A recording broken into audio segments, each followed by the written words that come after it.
بسم الله الرحمن الرحيم.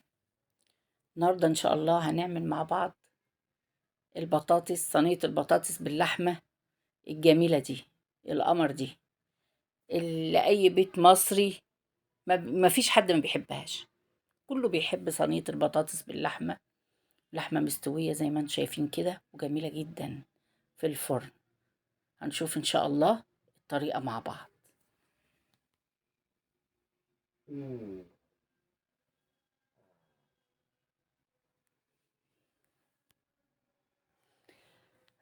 معايا الصينية بتاعتي اللي هتدخل الفرن على النار كده. حطيت فيها معلقة سمنة بلدي، وحطيت فيها 3 معالق زيت، وقطعت بصلتين كبار، قطعتهم حلقات بالمنظر ده. هشوحها شوية على النار لما البصلة تدبل بالطريقة دي كده.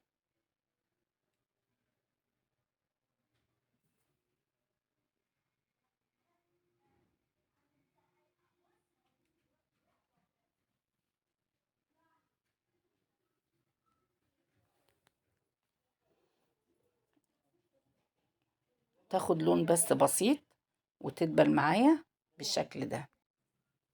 معايا الطماطم اللي احنا مفرزينها مع بعض بالشكل ده كده، واتسبكت وبقت جميلة كده.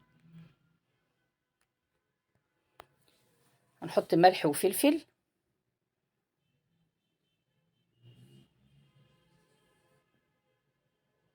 ملح وفلفل بس، انا ما بحطش اي توابل تانية. هنقلبها. اللحمة بتاعتي مستوية 50% سوا، عشان انا بصراحة ما كنتش ضمناها، بس الحمد لله ما شاء الله طلعت جميلة اللحمة بتاعتي اهي. كمل سواها ان شاء الله مع البطاطس. هرص اللحمة في الصينية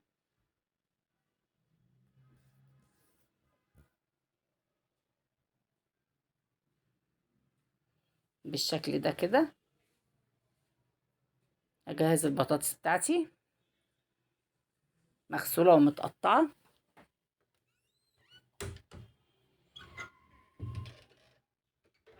بالطريقة دي، مقطعة سمكها تخين كده حلوة.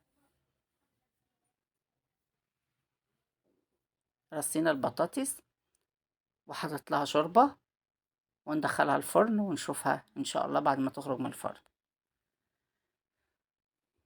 خرجت من الفرن بالمنظر الجميل ده. جربي البطاطس بتاعتي وان شاء الله مش هتبطلي تعمليها ان شاء الله. لو عجبك الفيديو ما تنسيش اللايك والاشتراك في القناة. ولو اول مرة تشوفوني، انا قناتي اسمها بسم الله معانا. والسلام عليكم ورحمة الله وبركاته.